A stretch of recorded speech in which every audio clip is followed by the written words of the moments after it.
Good afternoon. Welcome to the Tuesday, August 12th regular City Commission meeting. If you would, please stand with me for the Pledge of Allegiance.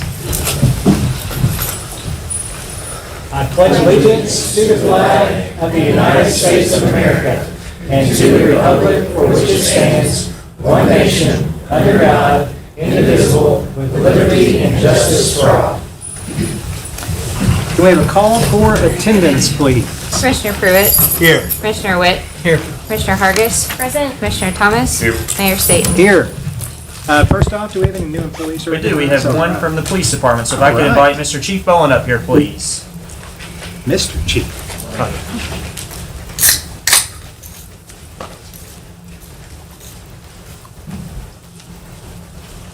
Good afternoon. We have another one we've managed to steal away from the Owensboro Police Department. Josh Alsop is going to be working at East Heights. He's a retired detective, worked on their hazardous device unit and also a polygraph operator. So brings a good skill set to us. So glad to have you. Glad to be here. So do they let you administer the polygraph in the school? No, not there. Bob and I were joking that we probably shouldn't have hired him because he knew all the tricks on how to pass it. But Oh, there you go. There you go. So what brought you over to Henderson? I retired from the Owensboro Police Department, and I was looking to get back into law enforcement, something to give me a little bit more, a reason to get back again. So I heard about this from another officer over here, Officer Schrecker, who's at the high school as an SRO. So I applied and took the job. So. Good deal. Well, welcome to Henderson. Yeah. Welcome to the department. Yeah, we appreciate having you. Thank you for taking a job to keep our kids safe. I appreciate that too. Appreciate yes, sir. it. Thank you. That's all for this evening. All right. Next up, we have a presentation from the STOP project. Good afternoon. Hello, how are you? I'm doing well. I've been getting my P's and Q's together because John and I have to work on putting this in for the opioid abatement funding. So I've already have it really well planned out. So the STOP project, as you all know, is a community-based program dedicated to combating the opioid crisis in Henderson County and surrounding areas. The initiative focuses on education, prevention, and resource provision to prevent overdoses and support individuals and families impacted by opioid use. Our goals are to prevent opioid overdoses through education and distribution of Narcan, to increase community awareness of the dangers of opioid misuse and the importance of early intervention, support recovery by connecting individuals and families with essential services, and empower the public to respond effectively to overdoses using Narcan. Our target audience in the past has it's progressed over time. It started with businesses for education, but then also we started with the high school. Because that was a demographic that we felt like we could hit pretty quickly. So we partnered up with Henderson County Schools. We supply them with Narcan, whereas before it was not available in the schools. So now we supply supply Narcan to the school systems. But then we go in and we teach the health classes. It's freshmen and sophomores, I'm pretty sure that's the age group. And we teach drug education. We bring clients. We talked to them on their level. Then, as I came along, we added the middle school education program. So we pushed that out the first year I was here, in this position. And our first group was South Middle School, obviously, because that was my old school. So I had a connection there, so we started teaching the classes there. Then the next year we added North Middle School, and then this year we're working with the elementary age kids. Our first two schools that we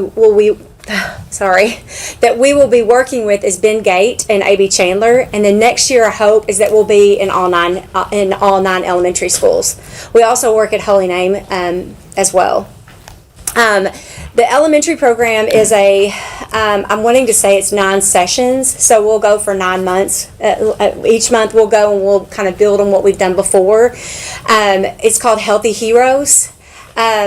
I love AI because I'm an artist by trade. I was an artist by trade. I taught art classes, and so but I don't know how to make digital art, but AI really helped me create my characters. And so we have Healthy Hattie and Healthy Henry are our superheroes that the kids will follow along through the modules that they'll take.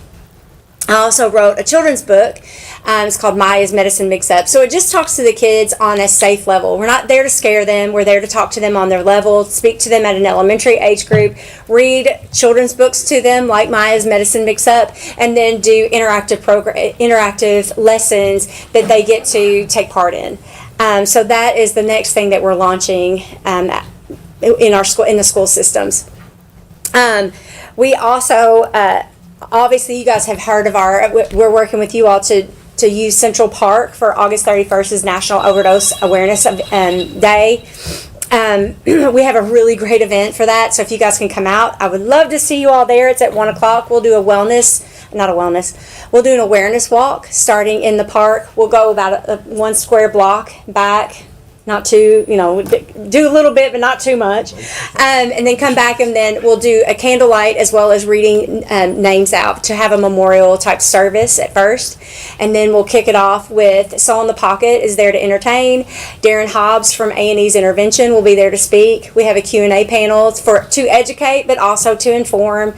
And a foam feature, a bouncy slide, and all the local vendors and resources.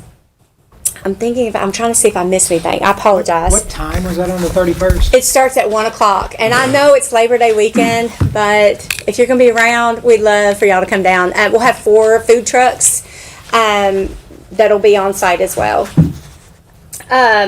Just so that you guys can see what we've done after our second year of full implementation. In 2024, we distributed 864 doses of Narcan to businesses, schools, and individuals. We've conducted 20 prevention classes across all school levels, facilitated 3 teacher and administrator training sessions, provided 6 businesses and organization training sessions, expanded recovery support at the clubhouse, and hosted overdose awareness. Last year we had over 350 participants. This year we're hoping for more. And then successfully advocated with the school board to allow Narcan placement in all county schools. So the Henderson Police Department no longer tracks overdoses. The overdose deaths have gone down, but that's not to say that overdoses don't still happen. So our job right now is still just educating and advocating for stigma reduction and educating of what to look for if there is drug use going on. It can happen right underneath your nose and you not even realize it. That's something that the county and I talked about this morning was even like kratom. Most people don't even realize the dangers of it. And so we're getting ready to start a new series, an educational series online, just talking about the dangers of kratom and even things that are just over the counter. Can you? I was going to ask kratom? What's kratom? Kratom can be found. It is it's a natural quote unquote opioid replacement, so it's a pain reliever. It flies under the radar as far as it does not test positive on an opioid panel. You have to specifically be testing for it, but it can be easily abused, can cause seizures, heart issues. It has the same effects of taking an opioid, but it does not test positive on an opioid panel. So it has the same effect in the brain. It's equally as addictive. So there's always something out there. We're trying to stay 2 steps ahead, but I feel like sometimes we're running at a sprinter's pace, running a marathon at a sprinter's pace. Good deal. Does anybody have any questions? I was going to say, if you prevent one death, that's well worth it. Mm-hmm. And that's what our goal is just one person at a time, and love them back to life and get them back so that they can be productive citizens in Henderson. I will say, this doesn't have anything to do with STOP or the opioid abatement funds, but we just opened up our men's transitional house, and it has been phenomenal. All 12 men that live there right now, all of them have jobs. All of them are working to get their lives back and to get their licenses and to just give back to the community of Henderson. And some of them aren't even from here, but they're having a really great experience, and they're just being really they're fantastic. It's been a really fantastic addition to our campus. And where is that located at? Yeah. Right next door to the clubhouse. Okay. So it's if you're looking at the church, it's to your left. Gotcha. So Good deal. Was as one of the many people who have been touched with family members who suffer from addiction, I just wanted to say thank you for the work that you're doing in the community. It means a lot to those people and to their families as well. Yes. Thank you. It's really good work. Appreciate it. I love it. I don't consider it a job. I love what I do, so I get a little energetic sometimes. Children's books are We're great. glad you. Do what? Children's book is a great idea. Oh, it just kind of like, I was like, well, I write. I have a degree in English, and I was like, why would I not just write a children's book? I used to read children's books to my middle school kids when I was teaching because it was very relatable. I mean, you could talk about it. It opened up conversations, and I was like, well, why would that not relay over into this? And so I just started writing a book, and it's called Maya's Medicine Mix-Up. Our little character's named Maya. She's not feeling so well, and she asked Mom for some medicine, and it's actually a safe environment. So she asked Mom for medicine. Mom gets a phone call from Grandma, so she kind of says, I'll get back to you. And Maya's like, I'll just go take my own medicine. I already know what to do. She takes the wrong medicine. Made her a little sick, but there was a whole lot lesson to be learned from that experience. And so it wasn't anything where, we kill Maya off and then, all that, because we don't do that. But, the character is it's all about a lesson and being safe in that environment. Because as you all know, we have medicines at our home that could potentially harm our children. Whether it be a cough medicine or something that we consider safe, but sometimes for children it's not. And they get a little curious, especially if you put it within arm's reach. And not to say that that's what we do, but sometimes we get a little absent-minded. And so Maya's character, she's an 8-year-old little girl that just took it upon herself to take her own medicine, and there's a big lesson and a conversation that happens out of that after we read the book to the kids. So I got one question. I don't know if you know the answer, but the vaping situation. Are you having any problems with the youth in the vaping situation at all? yes, they are finding that kids ages as young as ages 2, 2nd and 3rd grade are being caught with vapes. Now, how do you tell kids that vaping is bad if they're seeing it in their home, or they're seeing a big brother or a sibling or whatever using those vapes? They're seeing it's pretty rapid. Vapes are very hard to break kids of. So we have actually created a vape program where we go in and we talk to the kids about what's in them because they have no clue. And then just, education is our key. Educating them. The more that they know, the easier they can say no to something. And so it's just they have no clue, and it's fun because for me it's fun because I love to teach. But I'll go in and I'll create like a little science experiment, and that's been very eye-opening with some of the students. I come in with a glass of water.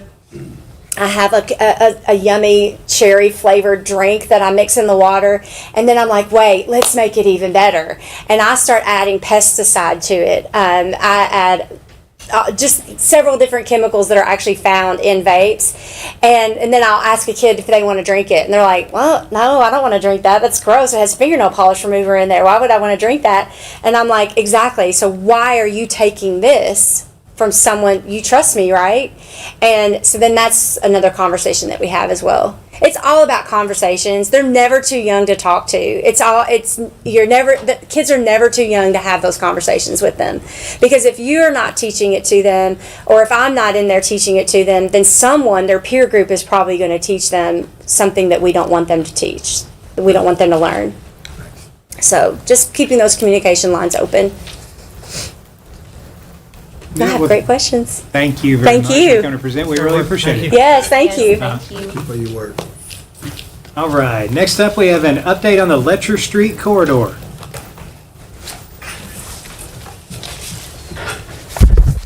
Thank you. If you remember, I was here a couple months ago and had some schematic drawings of what we were conceptual designs for the Letcher Street corridor, and I brought some today. I put them back in that IT area, so I'm not sure what if they've loaded them in or done what, but just kind of an update on what we would propose, and then you could kind of go from there.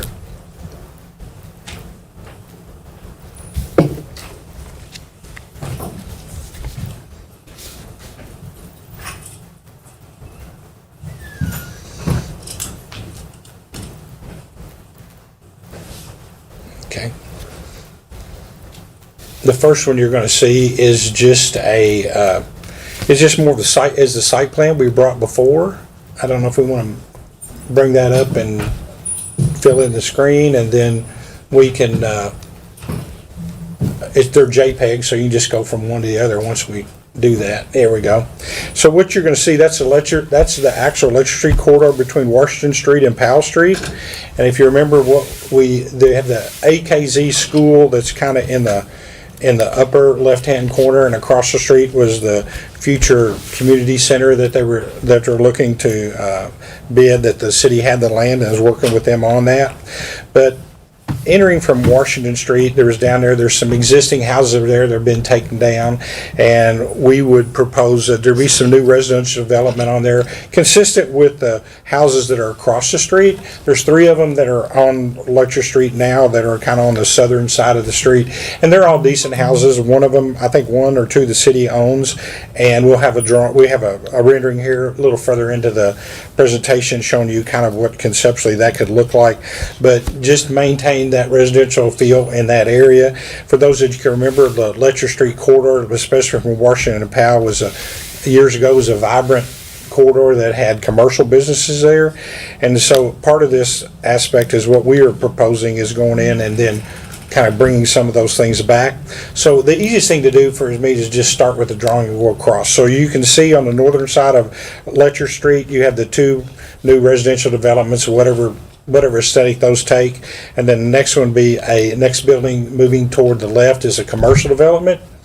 And we proposed that would be not face Lecture Street, but actually create a plaza within that space, or a little park area that you'll see a rendering here where you could have some storefronts in there that would go into that plaza. And then another little building back there behind it. And then proceeding toward the west, you will see existing buildings that are there right now. And they're in decent shape, and we propose to keep those 4 buildings that are there right now, whatever those, have an adaptive reuse of those buildings, whatever functions they'll become, community buildings or retail spaces or whatever, but those could be developed for that. And then again, it leads down to AKZ parking area, AKZ. Across the street, we propose a parking area for off-street parking. But right now, you can only fit in angular parking and 1 row, but it would be developed in such a way that if you were able to obtain land, you could make a double-sided corridor for that. So, Tim, I've got them out, so whenever you're ready to move to the next one, just let me know. Yeah, we're ready. Let's go on to the next one, and then we can always come back to these. Okay, so this is actually the end of it from the Washington Street view. We propose some signage, and you see there on the left and the right side would be kind of maintain the residential development, but include some street lights, improve the sidewalks, do the crosswalk, and those kind of things, but just enhance the look of that streetscape as you go down through there, as you move down toward Powell Street. Ready for the next? Yeah, we can go to the next one. Now this was just a rendering of the prototype of the residential development, the one that would be right now as you come down Lecture Street, the one immediately to your left, and that's existing now, and it's pretty much what the building looks like. So with a little TLC onto it as far as painting and maybe re-roofing, some landscaping, you kind of got that porch, that bungalow look, which is the character of that neighborhood. So we propose to keep that and just develop that further as we go down through there, or do some fencing if need be, and that's kind of the proposal we would make. Now this gets back to that park setting that we were talking about, and so rather than, we were kind of limited on the amount of retail spaces that could front onto Lecture Street and just gathering, so we proposed creating a kind of a plaza park-like area, and that would allow you to create smaller commercial development in the building on the right-hand side that could front onto that little park-like area, whatever those, and we just put some stereotypical names on there, and then along the alley in the back would be some kind of fencing to separate that commercial development from that residential neighborhood. And this is across the street from the parking area. And if the main thing on this is the 4 buildings that you're looking at right there are existing buildings, and so aesthetically how those would be addressed, but we would propose keeping those, and again, because they've been there in the neighborhood so long, but then create some off-street parking for that, and then just upgrade the parking areas. had public parking. This is from the opposite end of Powell Street, looking down Washington Street. You see the AKZ Community Center on the right, the school on the left-hand side. There was talk about having some kind of little covered pavilion out there that could serve as a farmer's market at some point, one day a week or something, or at least the community could get there and use that, whatever, but just some kind of type of covered pavilion. We would like you to see to take the crosswalks and enhance those, and since that area at that one particular square, we just named it Letcher Square because it could be a community gathering spot that do some kind of mural or some kind of item in the middle of the street. We just put an arrow in there, would help the children learn the directions and everything, but something that would highlight that square, because on the lower left-hand corner, you've kind of got that restaurant bodega, and the other one, there's some land on the other side on the other corner. So that could be, streets could be blocked off, and that could be a community gathering space for that whole area. And again, this I think you've seen this before. This is just the AKZ Community Center that they're looking at potentially developing at that corner, and that would be an anchor for that corner as well. And it's the current AKZ trailers on the other side. And so they asked us to, could we do to kind of upgrade those and make them look a little bit nicer. And so, because the concept we came up with, it would be a combination of painting the buildings and adding some kind of exterior wood features, and they would still maintain their accessibility, ADA accessibility with the ramps, but then add some color into the covered canopies on that. And so this would be an economical way for them to kind of upgrade those mobile units in that area right now until get them some more years out of that facility before they decide what they want to do with it. Might be it. And so that is it. I'd be glad to, again, these are conceptual, but gives you an idea of what can be done with that area. I mean, when I was young, I can remember that street being very active. I lived in that end of town out on Washington Street, but I think it's a good project, and if we can get some more individual development into that space down there, I think that would help. I think it could grow. Jim, awesome. Makes me right now, let's go work. Let's go do it. Like you said, we all growed up on that end, and we remember what that corridor used to be.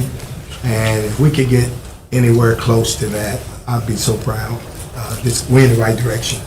So one question for the board and the city manager. That will be the Hero House.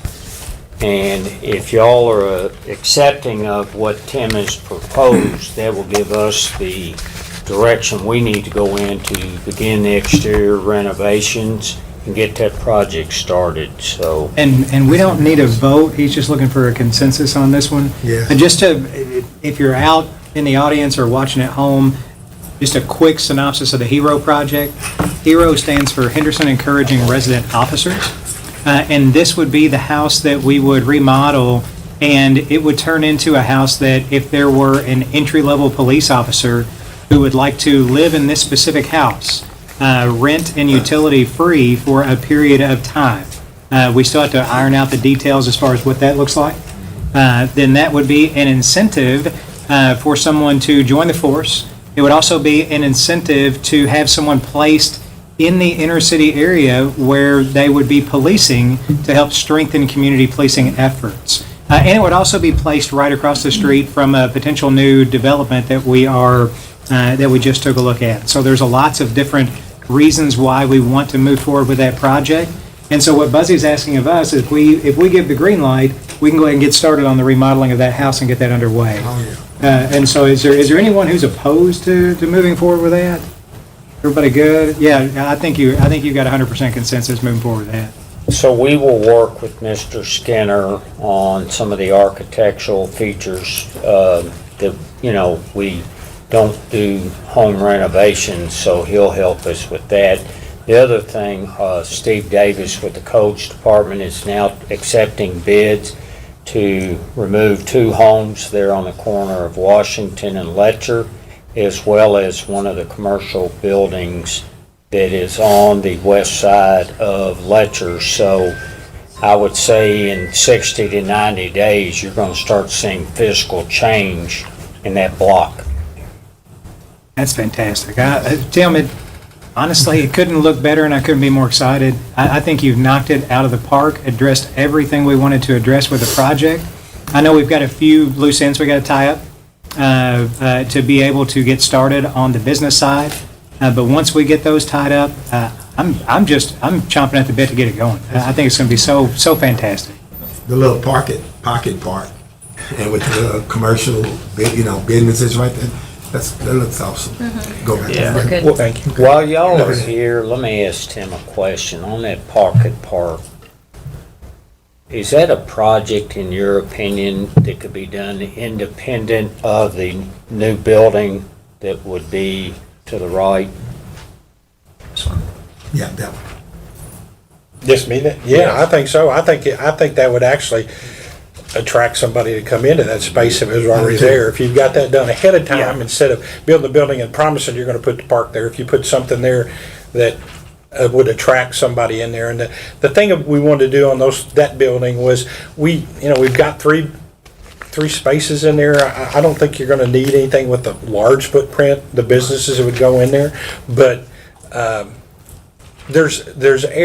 you want businesses, you want to try to attract businesses in there that the neighborhood people would go to and they Absolutely, could walk to, and whether it's some type of salon or something like that the neighborhood gets some buy-in to it. And if there's the right feature and the right tenant, there will be people that would drive from other parts of town. But I would think the primary focus would do some kind of business that people in that neighborhood could walk to or drive to, and that's going to make this whole area a lot more vibrant. Nice ice cream shop. Ice cream, butcher shop would be nice. There's lots of things that would really work well. Good deal. Well, thank you. This is fantastic work. Thank you so much. Oh my gosh, it's one thing when you start discussing something a year and a half ago, and it's another thing when you start seeing concepts. It's really nice. Looks good. Really nice. Thank you, guys. Next up on the agenda is we have need for a consent agenda. The consent agenda contains the minutes of the July 15th, 2025 special called meeting, the July 15th, 2025 called work session, and the July 22nd, 2025 regular meeting, and resolution number 81-25, resolution approving human resources report dated August 12th, 2025, resolution 82-25, resolution authorizing the submission of a strategic planning grant application to the Delta Regional Authority for funding a preliminary engineering report for potential land redevelopment along KY 2084, and authorizing the mayor and designated representative to execute all necessary documents and act on behalf of the city of Henderson. Resolution number 83-25, resolution authorizing the submission of a government resources accelerating needed transformation grant program of 2025 application for funding in an amount of up to $194,128 to be used as the non-federal matching requirement for a land and water conservation fund grant for the sports complex phase 2 project, authorizing the mayor to execute all necessary documents required by the cabinet for economic development, and designating an authorized representative to serve as the correspondent for the project, and to execute all agreements and requested disbursements related to the grant program of 2025. Resolution 84-25, a resolution urging the United States Congress to protect community development block grant funding that is critical to meeting local needs, and municipal order number 55-25, a municipal order authorizing the acceptance of a highway safety grant in the amount of $8,500 from the Commonwealth of Kentucky Transportation Cabinet's Kentucky Office of Highway Safety, and authorizing city and mayor to execute all necessary documents. Before we get a motion to approve, is there any item that any commissioner would like to pull for further discussion? Before we get a motion to approve, I also would like to point out that the resolution for CDBG support that Commissioner Pruitt asked for is on that and part of the consent agenda. Can we have a motion to approve, please? Do we have a second? Second. Roll call, please. Commissioner Pruitt? Aye. Commissioner Witt? Aye. Commissioner Hargis? Aye. Commissioner Thomas? Aye. Mayor Staten? Aye. Next up, we have a municipal order, amending the employee manual. Municipal order number 56-25, municipal order amending Article 212, entrance rate of pay, 307 safety, 520 disciplinary guidelines, and attachment B, bloodborne pathogens exposure control plan, and policy and procedure manual of the City of Henderson's employment manual. We have a motion to approve, please. So moved. Do we have a second? Second. Megan, would you like to come up and tell us a little bit more about what we're looking at, please? Yeah, so you obviously have a whole book in front of you, so I'll summarize a little bit of each of the changes. So the first change that we're presenting to you is a change to Article 212, entrance rate of pay, and what we're asking is for more flexibility in retired employees who were retired from the Kentucky retirement system and are ineligible to receive retirement benefits through their new employment. And so in lieu of that, we are asking to be able to offer a higher rate of pay to make up for the difference that other employees would get from the retirement benefits. The next one, we have quite a few changes to Articles 307 and 308, and those are the safety and safety policy articles. The biggest thing is to reinforce our goals for safety and our value on employees, of course, but we're also updating to make sure that all of our standards match the up-to-date OSHA standards. The biggest change that we have is the elimination of the Safety Review Board. So currently our Safety Review Board is comprised of employees from every department and division, and when an employee has a vehicle accident, they meet and discuss whether an incident was preventable or non-preventable, and this is tied to discipline. So employees have to make a decision on essentially whether or not a person is going to receive discipline. So to separate that out, we're recommending to remove that decision in deciding whether someone is preventable or non-preventable to the administration and the department heads and the safety coordinator. And the safety committee would do things to look into incidences and see if anything can be done to prevent them from happening in the future, and to also educate their departments on safety, and hopefully to have a bunch of mini safety SAMs running around so that we have a safer city. Heaven forbid. Yeah, should he retire. The next one is Article 520, and this kind of goes along with what I discussed about the preventable, non-preventable vehicle accidents. So right now, a preventable vehicle accident, the first occurrence when an employee receives one is a written warning. And we are recommending to change that back to verbal and then progress up. And that doesn't stop us from being able to go straight to written or straight to a higher suspension recommendation, depending on how egregious the situation is. But we feel accidents happen, and we want our employees to report when accidents happen. And we think that will help prevent deterring employees from turning in when they have an accident, because accidents happen. And then the last one is attachment B, which is our bloodborne pathogens exposure, and those changes just align with up-to-date OSHA standards. Good deal. Anybody any questions for Megan? Megan, that was a very nice review. Thank you. Thank you. Thanks, man. We have a motion and a second. Any other questions or concerns? Roll call, please. Commissioner Pruitt, Aye. Commissioner Witt, Aye. Commissioner Hargis. Aye. Commissioner Thomas. Aye. Mayor Staten. Aye. Next up, we have a municipal order approving pay rate.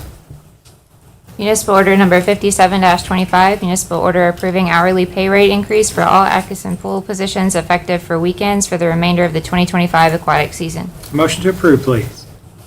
So moved. We have a motion. Do we have a second?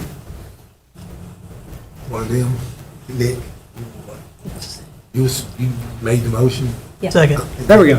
All right. So Commissioner Hargis gets the first. Commissioner Witt gets the second. Thanks for jumping in there. Before we vote on this, Thomas, do you mind to come up? So you're new, and I know you didn't expect me to be calling on you, but why in the world would we want to be giving people raises as lifeguards at Atkinson Pool? Can you tell us what we're looking at?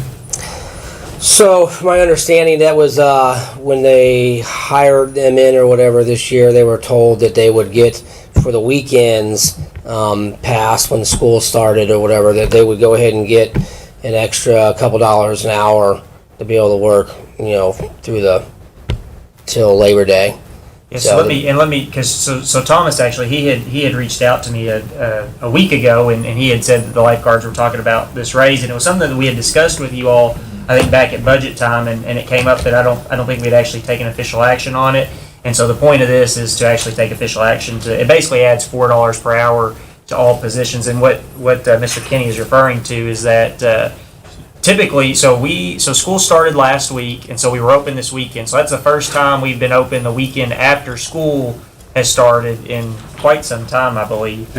Maybe this millennium. Yeah, honestly. and so we have 2 more weekends, I think, until Labor Day weekend, and so the goal this year was to stay open. And so, as you all know, our biggest employees are our high school students. And so as they go back to school, they get involved in fall sports, they get involved in studies, it's harder to get them back. And so we had some discussions early on before Mr. King was here about, making that rate appealing to want them to come back, so they would want to come back on the weekends. And so we thought $4 an hour would do that. They've obviously been talking about it. They're excited because when we were going through the hiring process in March and April, I think we used that as a solicitation tool to say, hey, when we hire you, this is our expectation is we're going to need you all to stay on till Labor Day. And so we told them at that point we had talked with the commission and they were support for it. And so this is just ratifying that. But I would like Thomas to talk to you all a little bit about what he has planned for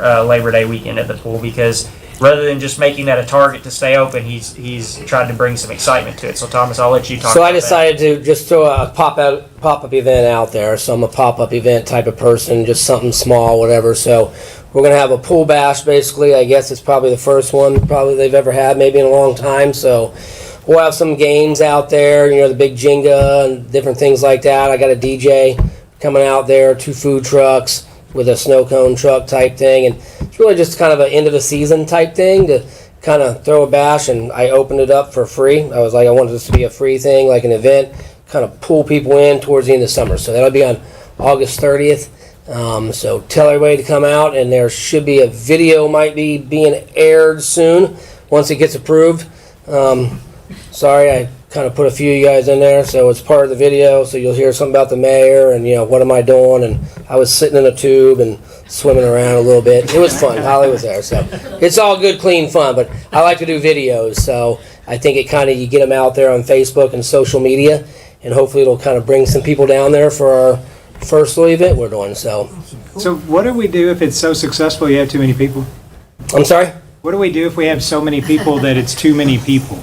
I don't think that'll be a problem. Well, I'm actually being serious. Yeah. And so I mean, are we going to maybe utilize the Denton shelter as a spillover or something like that? So I guess that's what we probably need to look at. So we can discuss. We should definitely plan for see it. how many people we're allowed to have in there, and then once it kind of gets to a certain point, as people leave and people come in, because it is a free event. So if it's free and you got a video and it's going to be a DJ and you're going to have a lot of people show up, which is a good problem to have. I'm hoping, because it'll be a good problem to have, and it'll kind of push the aquatics things and just some of the small events that we're going to start doing. Just on the side here and there. And I think it's fantastic that you're doing it. Yeah. And what are the hours? That's the Saturday. It's the Saturday. That's Saturday, 11 to 6. Okay, so that is one benefit, is it's kind of a drop-in event. So it's a good deal. Yeah. Next to come will be some movie nights and stuff like that, some inflatables. So we'll be working on those as well.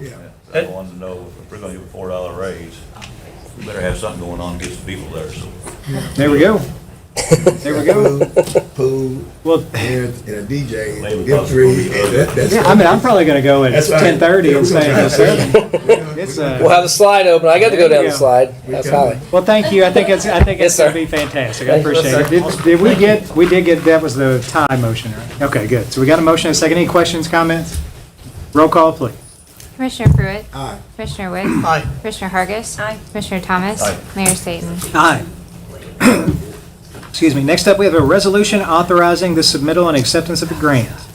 Resolution number 85-28, a resolution of the City of Henderson, Kentucky, authorizing the city to provide a local match funding and serve as the grantee with the Kentucky Product Development Initiative grant as awarded for the Industrial Park South project. Motion to approve, please. So moved. Do we have a second? Second. Missy, do you mind to come up and tell us a little bit about what we're looking at, please? Thank you, guys. What we're looking at here is the Kentucky Product Development Initiative. Some of you may remember that. We've referred to it as KPDI. Actually, the site where Pratt was one of the first KPDI projects in the state. So we were fortunate to receive that. We've also done that at the 4-Star Industrial Park. So we have had preliminary recommendation for approval from some site consultants. This resolution will allow us to make application to the Kentucky Economic Development Finance Authority. This project is for the site that is adjacent to Pratt. It's about 56 acres. If you all remember, the city and the water utility went together to purchase that property for industrial development. Mayor Staten, City Manager Dylan Ward, and Assistant City Manager Buzzy Newman were able to go on a site visit with us as part of this grant application, and they heard firsthand the excitement from the site consultants and the Cabinet for Economic Development about this site and its potential. It has 10 megawatts of power that's available, all the gas it can need, and water is also available there because of the infrastructure upgrades we did for Pratt. So it's just another opportunity for industrial development. Wonderful. Anybody have any questions or comments we're missing? Yeah, I think it's going to be a really good site. 54 acres. I'm really excited that we're able to move forward. Thank you for all your leadership and work. Thanks. Yeah, thank you guys. Yes, ma'am. Yes, ma'am. We have a motion and a second. Any other comments or questions? Roll call, please. Commissioner Pruitt? Aye. Commissioner Witt? Aye. Commissioner Hargis? Aye. Commissioner Thomas? Aye. Mayor Staten? Aye. Next up, we have a municipal order awarding a bid for purchase of heavy equipment. Municipal order number 58-25, municipal order awarding bid for heavy equipment rental to Schneider Farms and Excavating of Henderson, Kentucky, with the exception of the tractor trailer and sheep, but without pull tractor. These items will be awarded jointly to Schneider Farms and Excavating and to Hazek's Construction Company. Do we have a motion to approve, please? So moved. Do we have a second? Second. Any comments, questions? Roll call, please. Commissioner Pruitt? Aye. Commissioner Witt? Aye. Commissioner Hargis? Aye. Commissioner Thomas? Aye. Mayor Staten? Aye. City Manager's report. Yes, sir. Mayor and Commissioners, we have several topics on the City Manager's report tonight, and we should have Mr. Scott Rogers with us on Zoom with SFC, our operator of the new sports complex. Scott, can you hear us? Yes, I can. Okay, perfect. We can hear you as well.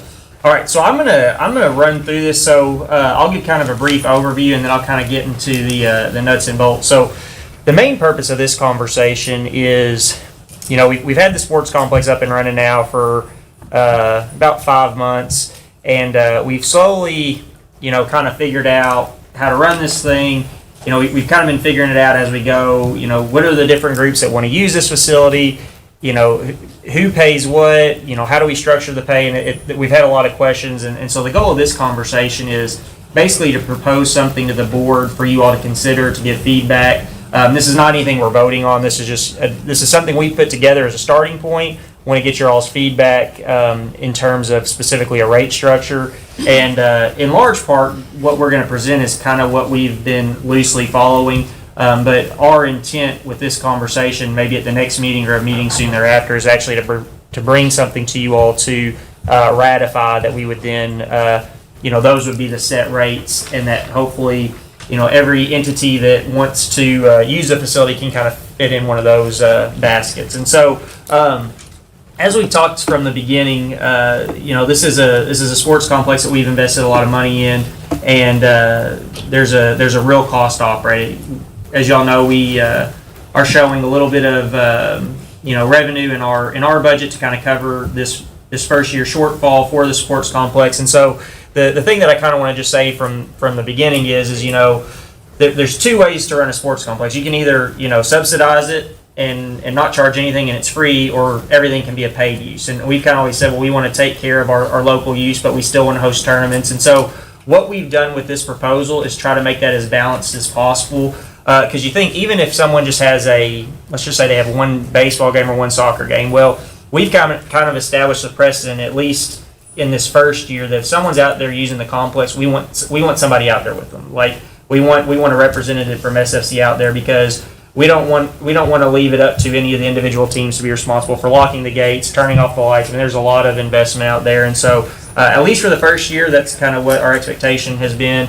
And so when you talk about even concessions, I mean, you're paying a couple concession workers just to be in there. So your cost of you know, your revenue and food has to offset that. And then you know, when we turn on the lights, we are in Kenergy's territory, so we're paying for electricity out there. So all of these things are expenses that aren't related to, the construction. We're purely talking about operational costs. We have staff from SFC out there. And once again, just kind of remind everybody, at the end of the day, we're basically, SFC is basically managing our money.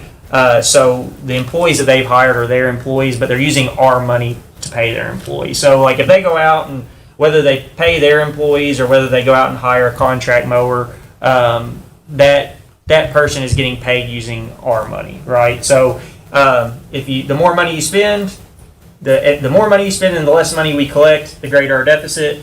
The less money you spend and the more money you collect, the greater our revenue. Does that make sense? So I just wanted to give that kind of 10,000 foot overview before I get into it. So had a lot of discussions with different leagues, different individuals who've used the complex. I want to be clear, what I'm presenting today, I'm not presented to, all the leagues or the clubs. That's not what I'm saying. It's just as we work through stuff, here are some of the conversations we've had and some of the stuff we've landed on. So we've basically broken it down into two groups of fees. You have weekday uses and then you have weekend uses. All right. So the weekend uses, those are what really are going to drive your revenue. Those are your events, your tournaments. You really want to try to have full day events when possible there. That's when you really can capitalize on your concessions and that sort of thing. So we'll talk about weekday rates first. So we're proposing 3 different tiers is what I'm going to call them for now for the weekday rate. So tier 1 would be a $75. So it's $75 for 2 hours. So it's $37.50 an hour, but there's a minimum of 2-hour usage. And this would be for non-local rates. So like let's say there's a travel, and I'll define local in a minute, but let's say there's a travel team out of Evansville, travel baseball or travel soccer, because these rates, we're using the same rates for turf soccer, for turf baseball or softball, as well as the Bermuda soccer fields, which are going in now. So that $75 for 2 hours or $37.50 an hour, minimum of 2 hours, will be the non-local rate. So someone coming over from Evansville has got a travel team, club team, whatever, that's the rate they would pay. Tier 2 would be what we're calling the local rate. And so this would be a $50 for 2 hours or $25 an hour. So once again, the minimum of 2 hours is, and the minimum of 2 hours is simply, you really want to encourage, if we have to send 1 or 2 or 3 staff members out there for an hour and all we're collecting is $25, odds are you're not going to open concession stands either for just an hour. So that 2 hours is really just to ensure there's adequate traffic out there. So it's not like 1 hour here, 1 hour there, that sort of thing. So tier 2 would be what we're calling the local rate. And we imagine that this rate would be used for, anybody from Henderson County Schools, any of your local travel or club teams, or any local recreational leagues that want to use the facilities outside of their typical league play. And I'll explain that here in a minute. And then also nonprofits. And what SFC recommended to us is that we define local as 60% or more of the participants reside in Henderson County. So that would be a good mathematical way to say, okay, give me your roster. If 60%, which is the majority, right? That would be, that would be how we would determine local versus non-local. And then the final tier would be the tier that we would apply to any recreational league that wanted to, and I should say any recognized local recreational league that wants to use the sports complex for an actual league. So for example, PCMA, if they wanted to host their league out there, which they've been doing, even if, let's say PYSA, which is youth soccer, or let's say even girls softball, what we're proposing, and we don't have an amount to coincide with this yet, but would be a fee per player. That was something that the mayor and I had talked about previously, is because one of the things, and I'll get to this in a minute, I've had a conversation with at least one local nonprofit, and one of the things that they had really stressed was, the buy-in aspect. And so we had thought that when we were working with local teams, working with them to establish a reasonable per player fee, especially because if some of these local leagues are now playing at this facility, they used to have a budget for maintenance and now they don't have a budget for maintenance. We're taking on that maintenance. And so the idea is that per player fee would essentially offset, it wouldn't really, but we would come up with some fair player fee that would kind of be their contribution to help offset the operating and maintenance costs. So that is what Before you go on, yeah. Stop here. On this player fee, how much you got any kind of estimate at all? I don't know. Scott, the question was, do we have any sort of estimate? And Commissioner Pruitt, one thing I may say is, it may vary depending on, like if you've got someone who's got an 18 league versus a 30 team league and who wants to use it, it might vary on how long the season is and, if they need lights or not. But Scott, have you all ever done this model anywhere else, or would you have an idea of maybe what a appropriate per player fee would be? Well, I think it comes down to how many hours they're using, how many days a week they're using, and how many kids are actually in their program. So it's meeting with those individual groups and making sure that we're able to pass that through and it's something that works for them. So it'll depend on the group. It won't be a flat rate because, again, each entity moves in a different direction. But it would be based on usage and be based on, like, the number of days that they're there and how many kids they have. How is PCMA playing now? How is it working now for them? So right now, there's just not been a. If you guys don't mind. Oh, yeah. Closer to your So- mic, Okay. So for right now, PCMA just hasn't had a fee. And one of the things that they've actually had a recent leadership change. And so one of the things that we're actually working kind of parallel to this process, I've been working with Ms. Mills and Ms. Basham and Assistant City Manager Newman on this.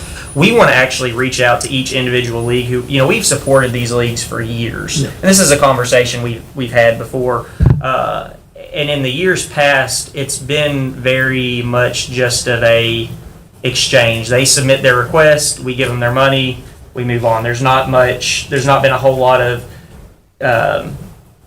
further involvement beyond that. And so one of the things that we're looking to change this year is to meet with each of the organizations beforehand and to sit down with them to look at their financials and say, okay, specifically the ones who are looking to host a league at our facility, say, okay, let's look at your per player fees, because there's a when you look at the leagues that we have existing now, there's already a wide range amongst themselves of the per player fees. I think I don't want to say numbers because I don't have it in front of me, but what some rec leagues are changing or charging varies quite significantly from others. And so what we would like to do is sit down with them and say, okay, what makes sense for your league? What can if we're going to take the maintenance off of you, like for PCMA example, it would be okay. Let's look at your maintenance budget and how much did you have budgeted for maintenance, and let's look at your per player fee.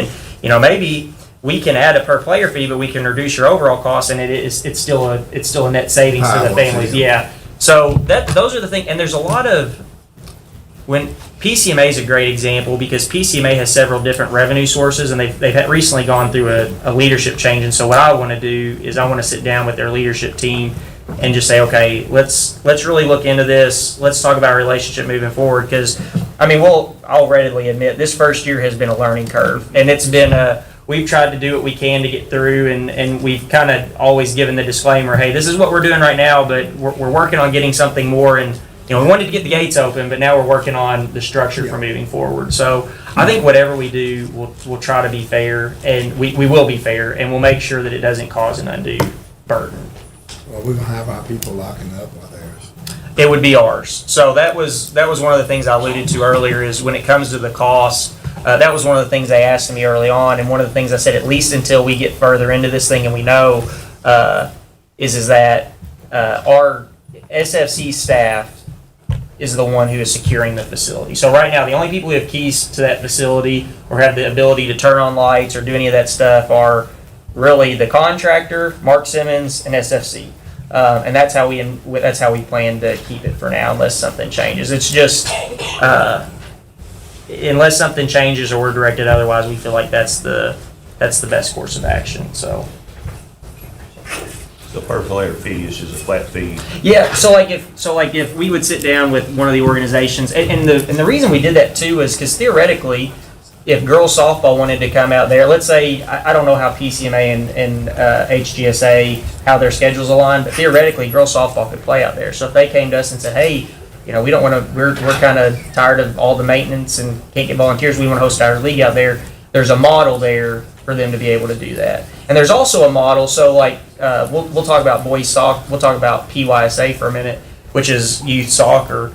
So, they play at Newman Park. Those are all grass fields. Well, what we're proposing is, okay, so that we don't expect that they would run their league at the new complex. But let's say that they know they have at least 2 weekends a year where they get rained out. Well, they could budget so many hours to play on the new turf field, because they would fall under that local rate, that $50 per 2 hours. And so they could build that into their budget very easily and just say, okay, we're going to build so many hours into the turf field. Those, $25 an hour, it doesn't really offset our costs, but it's something to help us on our side with the maintenance. So, And he's not talking about something steep.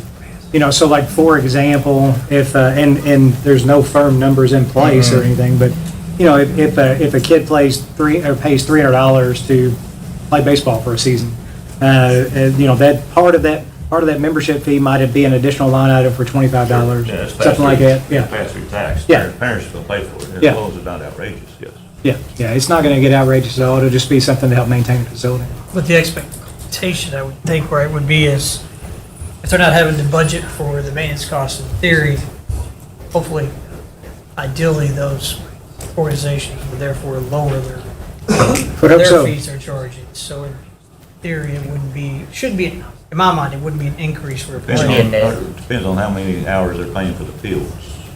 So like the PCMA, so they're still paying $25 in 2 hours, correct? Or no, $2 so if PCMA is running their league, so here, that's a good question. So if PCMA is running their league, when every kid signs up for the league, we would proposing a per player fee. And so what we would do is One time. yeah, and we would, That offsets the field. but then like we would say like, and there's been a lot of confusion with all-star teams, and like, is it a PCA affiliated all-star team? Is it not? And do they get it free? Do they not? Do they pay? And one of the things, I'm just going to be honest, if we provide a way to get it for free, everybody's going to try to fit. They're going to try to jam every such shape, peg into that round hole to get that. And that's what we've been finding. And so that's what we're ultimately trying to do is, whatever you all tell us each one of those baskets need to be, we can make that. But we do need to try to say, okay, if you're this group, this is the basket. If you're this group, this is the basket. Because that's been kind of what we're finding. So, Commissioner Thomas, to your question, if you're playing, and this is something we'll have to work out with PCMA. Like I said, I owe their new president a meeting. We haven't been able to get together yet. But, if they're set up, you pay a fee to play in the league, that's covered, right? But then if there's an all-star team that comes out of that, maybe that all-star team is what pays the $25 an hour. A whole different animal, but Yeah. you got a whole set of new sponsors. Yep. Exactly. So parents should put the bill on that one too. Yep. But this one, to Commissioner Witt's point, I expect the same thing. If these leagues are there and they don't have maintenance costs to pass along to the parents, then the membership cost should go down in theory. Should go way down, yeah. It should. It should go way down. Because we're sponsoring the cost now. So. So Should help before you had citizens. a higher cost, and then they took care of the maintenance. Now it should be a lower cost, and we take care of the maintenance. It's just there's going to be a line item on there that's very transparent that says what we're getting. So that's the weekday rates. So are there any other questions on that one? If not, I'll go into we may generate some more when I go into the weekends. So weekends, we're doing a similar thing. Except we're just proposing 2 tiers. So, and once again, weekends are kind of what you want to protect because that's when you get your events. And so I've got several notes. I'm going to go through all these, and if y'all have questions, let me know. But there's several caveats at the end. So tier 1, that's our advertised rate. That's $400 per field per day. And once again, that's for any Bermuda soccer field, turf soccer field, or I should say multi-purpose field, or the turf softball or baseball field. There is a note on here, and that is that we would like to allow SFC the discretion and authority to negotiate this rate for large events when obtaining other incentives such as gate fees, team fees, or purposes of economic impact. So the reason being is a lot of these they get local tournaments, they get regional tournaments, they get national tournaments, and every event has a different structure. The mayor and I were talking about this earlier. Sometimes they get a per team fee, so they might charge a little bit lower field fee, but then they get a per team fee. Sometimes they charge actually in most cases they charge a gate fee, and we get a percentage of that. If it's a tournament that lasts one day, they might get a good rate. If it's a tournament that lasts 2 days, they might get a better rate. But if it lasts the whole week, during the week, like we had a few weeks ago, they get a great rate. And so we think it's important to allow them to have some flexibility in that because they're not all structured the same. But the advertised rate would be the $400 per field per day. Tier 2, and that's the non-local rate, same definition. So Tier 2 would be your $300 per field per day, so $100 discount. And once again, this would be the same group we talked about earlier. This would be local teams, potentially the school system, like if they wanted to host a tournament, local travel teams, local recreational leagues outside of their league play, and then nonprofits. And then, so I want to talk a minute about hourly rates on the weekend. So one of the things that as I just mentioned, you have to kind of protect the weekends. And so you don't want someone to make reservations months in advance for a 2-hour block in the middle of a Saturday, or a 1-hour block, or even a 4-hour block. And so what we're saying is if we allow hourly rates on the weekends, we're going to follow the same tier 1 and tier 2 from the weekday rate. So, $75 for 2 hours, or $50 for 2 hours, or yeah. But full day events shall take priority over hourly reservations on the weekends. And then and so to protect the weekends, what we're going to say is that you can't make an hourly reservation until you can't make an hourly reservation on the weekend greater than 4 weeks out. So basically they say if you're greater than 4 weeks out, you can't reserve it on a Saturday or Sunday for 2 hours, because there's still a chance that you might get a tournament or someone who will book it the whole day. And then the last point that we're going to make on the weekends, if you reserve it on the weekend for more than 4 hours, so if you're doing more than just coming in and playing a couple games, we're saying that that's going to be a full day rental, and you have to pay the day rate. And so the intent to that is to encourage, like, let's say if you have a person who wants to throw a couple softball games one day. Well, they come in, they play 2 games for 4 hours. We have 3 staff out there. We're not going to, we might not even open, depending on what they want, we may not even open the concession stands. You're not going to make any money.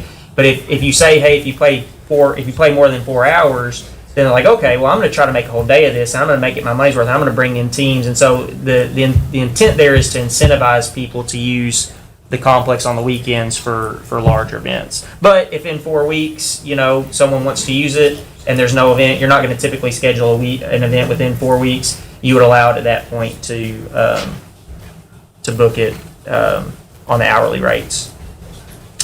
And I think that's all on the weekends. So any questions on the weekends? You lost me on tier 2. Yeah. Okay. Well, and I can send this to you. Yeah. Okay. And then I've got one more thing I want to talk about with the lighting, and then I got just a couple notes on the lighting.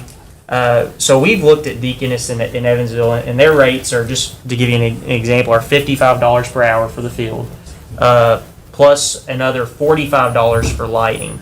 So you're looking at $100 per hour versus our, I guess $55 versus our $25 or $37.50. So when it comes to competition, we think that we're, kind of where we need to be. But we are proposing, as I mentioned earlier, since we are having to pay for electricity, we're proposing roughly a $25 per hour additional fee if the lights need to be turned on. And that's something we're honestly kind of just, until we get into this and we know actually we haven't even really fired the lights up very much other than just to see they work. That's kind of where we're starting. That rate would be negotiable for people who are hosting tournaments and who need them. And then just a couple notes that I want to say, and then I'll wrap this up. We do have a lot of extra space out there currently until the complex is built out. So it's our intent to have at least 2, no more than 4 extra multi-purpose fields out there. The intent for those would be that those would be free for the community to use. We would still require reservations on most of them. We probably would designate one. We're still trying to figure out the access of this, but we would probably designate the one in the front, to be first come, first serve. You can use whenever you want. You don't have to have a reservation. But that would kind of offset some of these teams who may need a piece of grass to play, who don't have the money to do it. They could come and practice there. Now, we are going to have the caveat that we're not going to allow games there. But if entities wanted to, practice there, they could. We're also going to try to establish open field times during the week when SFC is present. So if there's times during the week where we know that SFC is present, people want to come out with their families, their kids, or whoever, and just enjoy the facility, that would be available as well. Those times will be subject to change, but we'll get those going. And then any sort of in-house programming offered by SFC, they will set the cost. So like the kickball league, trying to get an adult soccer league going up, they'll set the pricing on that. So anyway, I know that's a lot, and I apologize. Try to get through it as quick as I could. But does anybody have any questions, concerns, anything you'd like to see different?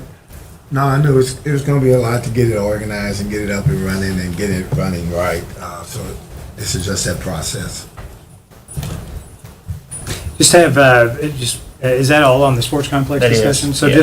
just one thing, and we have heard from numerous people out in the community, Commissioner Witt has as well, and I'm sure we probably all have. I do not expect in the future to go through any prolonged period of time like we've been through this year with the maintenance of the facility looking like it has. We invested a lot of money for a nice facility for the community, and to be getting constant pictures of unkempt areas there at the facility, of large unkempt areas at the facility, that's not what we want. And so I think that you have made some changes already and talked to staff out there, and they've made some changes that should help make that better. But I want to be very clear in what we're expecting, and what we're expecting is for that to get better in short order and to not ever get back to that level again for as long as we own the facility. Yes, sir. Yeah, because we all got pictures sent to us and, Yep. yeah. And that is something, Scott, I'll let you respond if you want, but that is something that Scott and I have talked about probably 3 times in the last week alone. And one of the things that I've made clear to them, and you know, I think part of it is on me for not making our expectations a little bit clearer, but I'll say, you know, they've gone through a couple times where they've tried to hire some full-time staff, they not had any luck. And so what I've told them is as I mentioned when we started, you know, when the maintenance suffers, it's not them saving money. Ultimately, they're paying with our money. And so what I told them is, I said, Scott, you know, we've budgeted money in our general fund to help offset this first year. Said so we expect to use some of that, and we expect the complex to be maintained at the level, like we want the complex to be maintained at a certain level, and if you have to use some of that money to get that there, that's what we expect you to do. So that was a conversation I had with him. Is I think to their credit, they were trying to be frugal and they were trying to use in-house labor as much as they could because that was a better alternative. But as I've told him, and they've already gotten, they've had several contractors out there to look at it, said if you need to hire mowing companies, just like we would, because we don't mow all of our stuff ourselves, says that that's what y'all need to do. And so our plan for moving forward is they've reached out to several contractors to help them through the end of this fall season, and then this winter as because the other conversation we had was, do we hire a full-time facilities and operations manager in the middle of going into fall and into winter, and you pay them all this time and you kind of wasting some of that money. So our conversation was, we're going to locate that person this winter, do a second, maybe even a third push, and I say we, it's really them doing this because it's their employees, but to find that person and to get all that kind of lined out. And we've had some pretty very straightforward talks about the maintenance, and I think they understand the expectations now, and Commissioner Witt and I have talked, and I think they understand now what the expectation is. And so, Scott, do you have anything you want to add to that?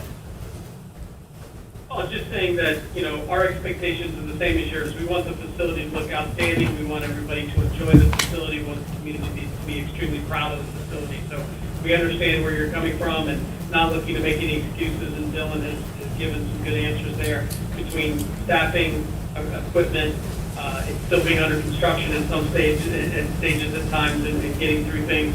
And then obviously having one of the wettest springs possible has caused all kinds of glitches. So our goals are the same as your goals. Is we want that facility to be something you're extremely proud of, and everybody's excited to be there. And we will get it to that level.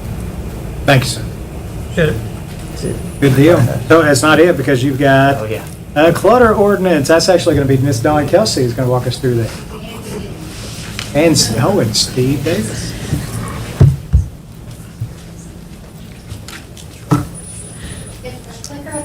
Yes, it is. Thank you. Hello. So we entitled our presentation, "One Man's Trash is Another Man's Treasure." And we're here to talk about clutter. And before we do that, I want to just give you a brief history. Mayor Staten and Commissioner Pruitt were here in 2016 and 2017 when we overhauled the way that we do code enforcement. We instituted a code enforcement board. We updated our nuisance ordinances then, plus a whole plethora of ordinances. So I do want to say that code enforcement in 2025 has nothing compared to what it was in 2016, where all we did was just send out letters and get nothing. So, but during that time, we're starting to find that there are holes in our ordinances where we struggle, we get complaints and we want to help, but our ordinance is not clear or doesn't actually allow us to help. So we thought today that we would just have a conversation with you, maybe show you some pictures, and talk to you about issues that we have with our current ones, and maybe think about some ways that we might be able to improve our current code enforcement. So, it's right here. It's got on. Let's turn it off. Okay, there we go. Go. I don't go. We may be out of. Better? Here, let me just. This part you were in charge of? No, this is not the part I was in charge of. I apologize for the, where's IT when you need them? Anyway, no, oh, there we go. That's interesting. Way up there. All right, so our section 15 is what we're talking about, our nuisance ordinance. And if you look at section 15, I believe going forward, what we'll see is we are obviously receiving phone calls. Some of you have graciously received phone calls as well. Yes. And part of that, some of the things we can and can't do have a lot to do with the verbiage used on our current ordinance. Is that correct? Right. So, You want to show pictures first? yeah, let's go with pictures. Yeah. So Pictures say a million. This is a beautiful front yard, and this is something that, believe it or not, our hands are kind of tied on. Because it's on a porch, it's not in the yard, not on the property. So we'll go forward again. All right. This is a carport, same scenario. It's hard to see, it's an open carport. You can see right through that, can't you? It's there, it's in your face. Again, it's not in the yard. Go ahead. The rear porch, same thing. Yeah, this isn't a great picture, but this is off Helm Street, but if you drive down there, there's a bed frame, there's old mattresses, there's lots of things on this that you can see from the alleyway, and other people can see from their backyard. So it becomes an issue. I mean, I think part of the problem was we tried to make it work for people. They have refrigerators when put on the carport. Okay, you can do that. But it gets out of hand quick. Right. Go ahead, Donna, let you do it. Sure. So this is one we get a lot of complaints about. And so I'm going to show you what we can cite and what we have cited and what we can't cite on this. So that might kind of explain it to you. So right here, this is clutter that we can cite right here. And the pictures look better on there. Yeah, they actually do. But this is clutter that Dobby has cited. However, what you can't see really well, from this point on are bicycles. And actually, they go on. They go all the way over here. So if you count, there's 20, what we could count were 20 bicycles in front of this house. On the front porch, all the way over. And we received complaints on this, all the way over. Well, under our ordinance, if bicycles are orderly, not in disrepair, then we can't cite 20 bicycles in the front yard. So, anyway. And I do just want to say one other thing. Bob and Billy and I will be back soon to talk about this issue that we have with this property and with others where people are pulling trailers and RVs in front of properties that make it difficult for emergency vehicles to get around. And so we're gonna, that's a coming preview for you all, that picture. But they did this most likely because they've received lots of complaints from neighbors. And so to try to hide it from the street, they've tried to block the view. So, and this is stacked wood. Don, yeah. What are they doing with that many bicycles? Are they got a shop or? Don't know. Some people collect odd items. Okay. Right. I just want to know because. Right. One man's trash is another man's treasure. Yeah. That's the theme for this evening. And so this is a property where we have storage bins. It's hard to see on this photo. Yeah, the pictures are so much better over there. So we have storage bins here, but they're neatly stacked. And then we have a trailer that's tarped, so we can't really see clutter underneath it. So we're going to get there in a minute. Yeah. But currently, that is not clutter under our ordinance. So our current ordinance, this is our current ordinance that defines clutter. And really, when we wrote it, we brought it to you all, we felt really good about it, but that was 2016. And so, our biggest issue is, like the bicycles have to be in disrepair. It has to be scattered around the property. It has to be disorderly or in an unsightly manner. So that right there is the linchpin. Scattered around, disorderly, unsightly manner. So what people do to get around this, they'll get totes, and they'll put their junk in totes, be on the front porch, be in the front yard like the one on Arbor. And that's now considered organized clutter. Say you have, like the other photo had a fence that was neatly stacked up against something else. Now, if it was just on the ground, whatever, that's disorganized. But then we're running into a problem with our verbiage, and we want to be able to do more because we feel like we need to do more. But with the way this is written, I think our hands are somewhat tied. Would you agree? Yes. Okay. All right. We went through that. So some of the suggested changes that we would make is that we have clutter there, but we include or in excessive quantities or any other similar materials in disorderly, unsightly, or excessive manners. And that it also, we have to be stored in their property in a manner that creates a visual nuisance that detracts from the character of the surrounding neighborhood. We don't have that language in there. And then we would go further on the quantity of items. And we would say that possessing more than 10 items, such as bicycles, tools, furniture, or other similar on a residential property may be considered excessive under the city's nuisance ordinance, regardless of whether they're neatly arranged or operational, and presumed not reasonably necessary for personal or residential use. We're not talking about at a business. We're talking about residential properties. However, it is a presumption, and property owners would have the right to come in and say to the code enforcement board, no, this is why I need 20 bicycles in front of my house. So this would give Steve and Dobby the ability to write these people up, but it would also allow these people to come in and say, hey, give an explanation as to why this is reasonable, why we need this.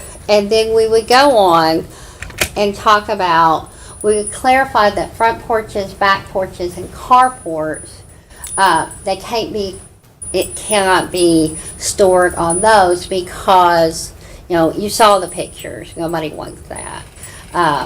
And so we would include clutter must be out of ordinary view.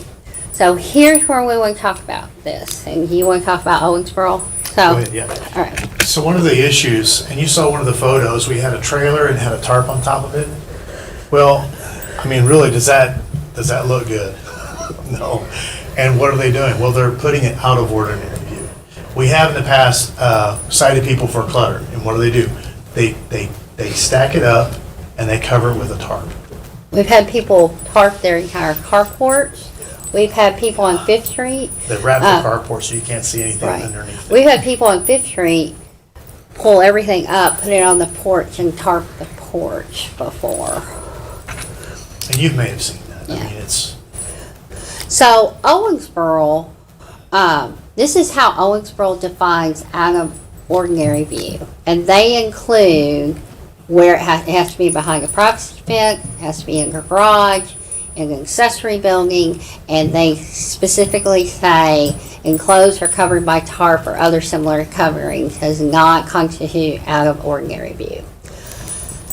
That's pretty strict, but we have had those issues. So in the end, it's your all's call, not ours, but our neighboring community has gone that far, and so we want to discuss it with you all. So, and then the rest of the ordinance, we would leave the same. So we're going to open it up for discussion for you all on what you all think about. You know, where you would like for us to head the nuisance. Should we leave it the same? Should we make some changes? Are you all wanting to, you know, include Owensboro's definition of out of ordinary view? So. Well, let's take this opportunity to go commissioner by commissioner, if that's okay. Commissioner Hargis, would you like to kick off and share your thoughts? I do think that we need to probably review and revise this some way. You know, it's always good to review those from time to time, and it sounds like it has been some time since we have. I will say I personally get a lot of calls on this matter, and I don't blame them. I mean, some of these, all of the situations, right, are not meant to like beat anybody up over it, but all of these are way excessive. So I definitely would like to see you all be able to do more to prevent those. And it's not just for, you know, items and things, but a lot of these too, or that I've heard from the people that are around them, like they attract pests and bugs and roaches. I mean, and then it really starts to become a health concern for some of the other neighbors. So, yeah. Commissioner Pruitt? Well, I couldn't see the pictures very well. I'm sorry. So I wish we that's could okay. turn this around because they're But- really, they but- look much no, better you're on right. that. I truly think that this is an issue that we probably need to have a meeting on, just so you know, all of us get together and talk it out. Like you said, one man's trash is another person's treasure, and when it comes to government, I want to make sure that people, when they pay all and work hard for their property, that they have the right, a lot more rights. But on the other hand, you don't need somebody next door. If you live in there, you know, I wouldn't want somebody next door with 30 bicycles around the house. If they're in good shape, I'd say I guess it's okay, but if they were wheels off and everything, it probably would be a nuisance, but that's just a judgment call. But I think this is one that we really need to have a little workshop on. Commissioner Witt? Yeah, I think I'm familiar with a couple of the pictures on there, but I mean, yeah, you know, I support people's ability to do what they want with their property, but I think that obviously comes with some limits. And if you know, the code enforcement official's hands are being tied and you're getting a lot of complaints, it seems worth exploring, see how we can shore it up. Because I agree, I mean, I think some of that is, I think the general public would agree, it's probably not sightly, it's something they don't want to deal with. I would support it. Commissioner Thomas? According to those pictures, we need a little teeth in there, so yeah, I definitely support it. It's not so much government infringing on your rights, you're infringing on your neighbor's rights. But doing this, the only thing that gives me pause is the tarps and how we're gonna go about enforcing that. Yeah.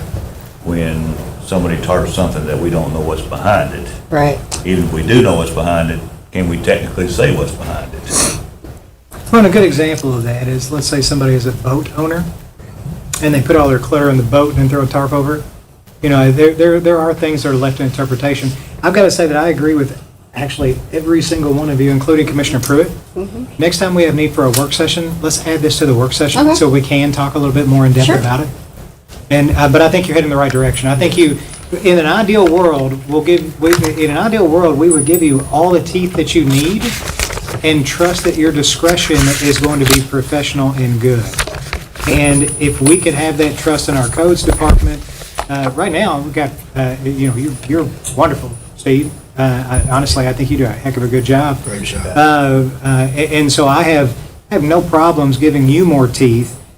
Just hope that if we set that precedent, that if we have a new codes manager coming in the future, that director will have the same level of professional discretion that you will. And so I do think it warrants more discussion. Thank you for bringing it to our attention. We'll get it added to the next work session that we have 15, 20 minutes on it and iron it out. Thank you. Good deal. Thanks, Thank you all. Good, thank you. And last on the city manager's report is, do you mind if I take this one? Yeah, go for it. Let me just, because that way we don't, yeah, so this year I made a mistake, and I want to own up to it whenever I make mistakes. So we had $150,000 budgeted to go to outside agencies this year, okay? And we divvied out, once you count the United Way contribution of $7,500, we divvied out $137,500 of that budgeted amount of $150,000, which left us $12,500 of budgetary room. And when I say that I made a mistake, so if you all remember back in the spring, we approved a $25,000 one-time contribution to the Handy Festival to bring in a headliner act for this year. When United Way called me after they submitted a grant application, they asked me, was that considered this year's grant application? And I said, yeah, that's we're giving them $25,000 in lieu of what they would be applying. And actually, that's not true because of how the fiscal years fall. And so they actually did the process, but it's for this fiscal year we're in now, and we awarded the money to HandyFest for the June festival, which was last fiscal year. And so their application actually was a valid application that, because of my error, was not considered as part of the process. And so that leaves us with something to talk about, and that is some representatives from HandyFest have come back and said, hey, we applied for this. What did you all do? And we didn't award it because of my error. Okay. We do have some room left in our budget, and that room is $12,500. We do not have to do that specific amount. We could do more, we could do less, we can do whatever we want to do. But I would like to ask you guys for your thoughts on that and what you think might be an appropriate contribution for Handy. The application was for $15,000 is what they applied for, and it would be applicable to something similar as to what this year did. And to give you an example, the other festivals may not have gotten that much money, but they received more money, I think, than maybe they have before in the past. We're doing a little bit better supporting the people that support the community through these festivals. But I do want to open that up, just an open conversation to see what your thoughts are, because we can take care of it today with a motion, or we can give it some thought and take care of it at the next meeting. Their festival's not until, obviously, June of next year, so we got time. But if you all just want to come out and say what your thoughts are now, that'll help give us some direction on which way we should go. What did you say we had left? We have $12,500 left in our budgeted $150,000 amount. I think I recall, I don't know if any agency besides, I don't know if any actually got all of the amount that they requested. I can't remember exactly. But I do think, obviously, had we understood, I think they certainly would have gotten one. So I'd be supportive of, because they did apply to the process. And it wasn't like them coming up here and asking for it. They did try to go through the process, and we inadvertently kind of excluded them. I'd be supportive, I guess, the 12.5 or you said they asked for 15? It's my understanding their application was for 15,000. Is that right? That's correct. Yeah, their ask was for 15,000 this year. We do have 12.5 left, and like I said, but we do have the discretion to give more or less whatever we would like. But those are the numbers. Yes. I guess I would throw maybe like 12.5 because I don't recall if any agency got the full amount that they requested. I think we kind of haircut it all a little bit to some extent. I could be wrong. But I would at least start the discussion with that. Commissioner Thomas, what are your thoughts? We'll come back this way. Definitely fair to 12.5. Okay. I would probably go the other 2,500. Is this 12.5 that's from last year, correct? This 12.5 was for this fiscal year's budget. So we awarded in the spring, but we write the checks in July, and so the year that we're in now. Yeah, the timing was just kind of odd. Either or, that'd be a Okay. Commissioner Pruitt? Well, what WC Handy means to Henderson, and I'm excited if we can get a big headliner. I'm like Rodney, I would like to go a little higher because of what the economic impact it has on Henderson. I'd probably like go 20. That's just me. That's fine, and we're taking into account everybody's opinion. Commissioner Hargis, what's your thoughts?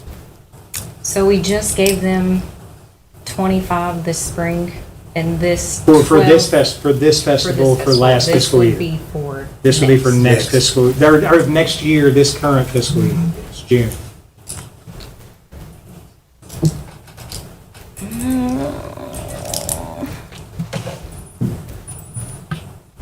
I don't know, I need to think about it. That's okay. And this is not something that we have to square up today.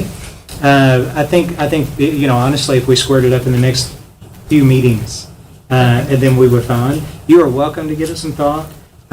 If you want to reach out to me and let me know what your individual thoughts are, that'll help us put something on the agenda at some point in time that considers everybody's opinion, and then give us all a chance to vote yes or no to.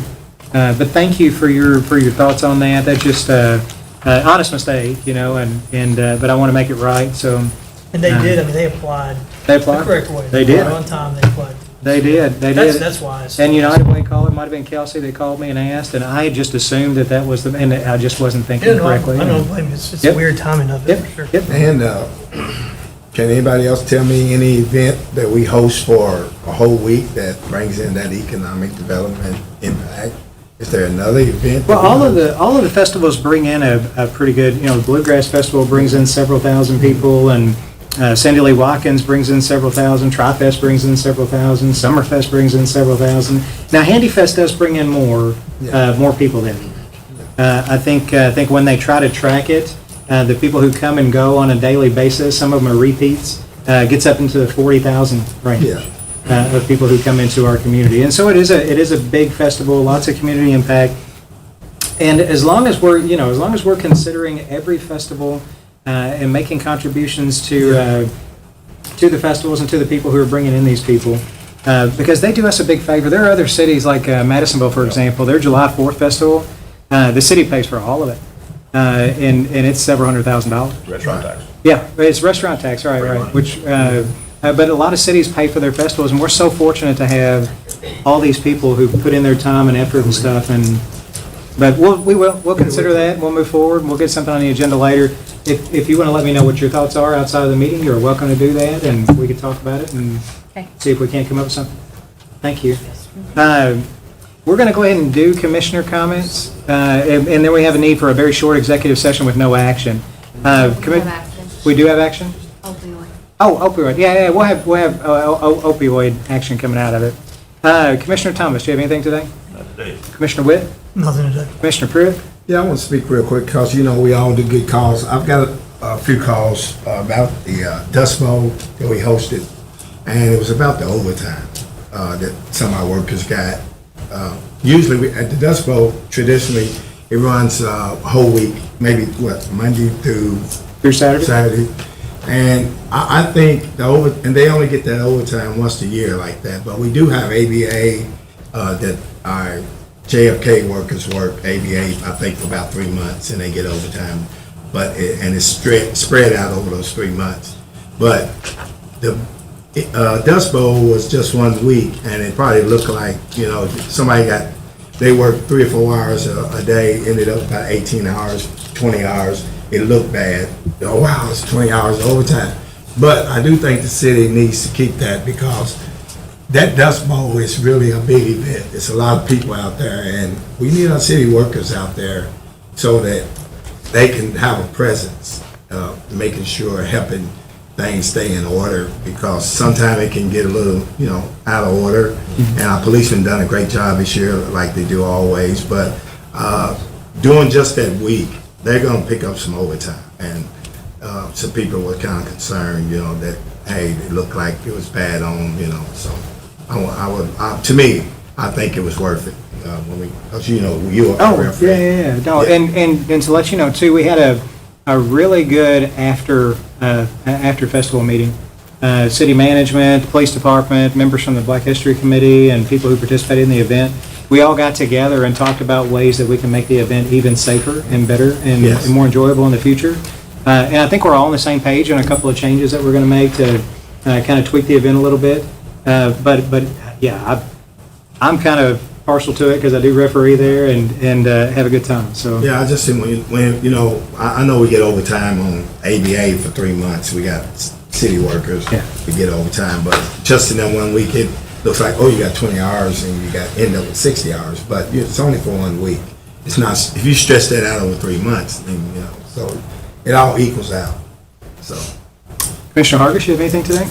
I just want to thank everyone that helped with Bluegrass in the Park this past weekend. All of the volunteers, police, EMS, everyone that made that very successful. So thank you very much. Awesome. And I've got 3 things, but they're very quick. Number 1, if you are here in the audience, before you leave, make sure you get one of these cards from Miss Holly Blanford. Henderson's been nominated to be the best small city in Kentucky. And it's one of those things where we have to vote and show our support for it. If there are any newspapers in the room, we could certainly use a mention there. But it would be nice. We are the best small city in Kentucky. We are. And so an anonymous donor made these cards out to let you know how to vote. And so vote early, vote often, vote. Just tell your friends. We need all the votes we can get. Monday, August the 18th, at 6 o'clock at the, I always want to call it the Pro Shop, but it's a clubhouse. At the clubhouse at the Bridges Golf Course, we are having a wrap-up meeting for the Wathen Lane project. We've invited all the neighbors and people who live along that area to come out, express any concerns or questions that they have. We're going to go over what's left with the project, which it's coming to an end in the next few weeks. What's left with the project, if there are any traffic anomalies that are going to be expected over those weeks.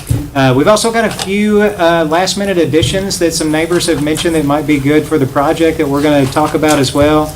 So please, if you're interested in coming to that, you are welcome to come. It's not a mandatory city commission meeting, but if you guys would like to come, you're welcome. And then also the next week, we have not got this firmly scheduled yet, or do we have a date? We do. What's the date? Monday. Okay. So the following Monday, August the 25th, we are going to be meeting at the MSC building, which is over on Corporate Court over in the Newman Park area. We're going to be meeting at the MSC building at 6 o'clock. And at that particular meeting, we are going to go over the status of the HWU infrastructure project that is currently affecting Washington Street. And then we're also going to be going over the status of the Clay Street Bridge project. Just to give neighbors an idea of what's going to be coming up over the next few months with that specific project as well. None of those are mandatory meetings, but if you guys would like to come, you are more than welcome to come. And with that, we have need for executive session. I move the commission go into executive session pursuant to KRS 61.810, paragraph 1, subsection C, for discussion of litigation regarding the opioid lawsuit and also litigation involving the city of Henderson, Henderson Municipal Power and Light, and Big Rivers Electric Company. Do we have a second? Second. All in favor, aye? Aye. And we are going to stay in here for the executive session, and I hate guessing time, but I don't think it's going to be a very long one.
Just let me know. We good? All right. Need a motion to come out of executive session. Second. We got a motion Pruitt, second Thomas. All in favor, aye? Aye. All right, and we have a resolution.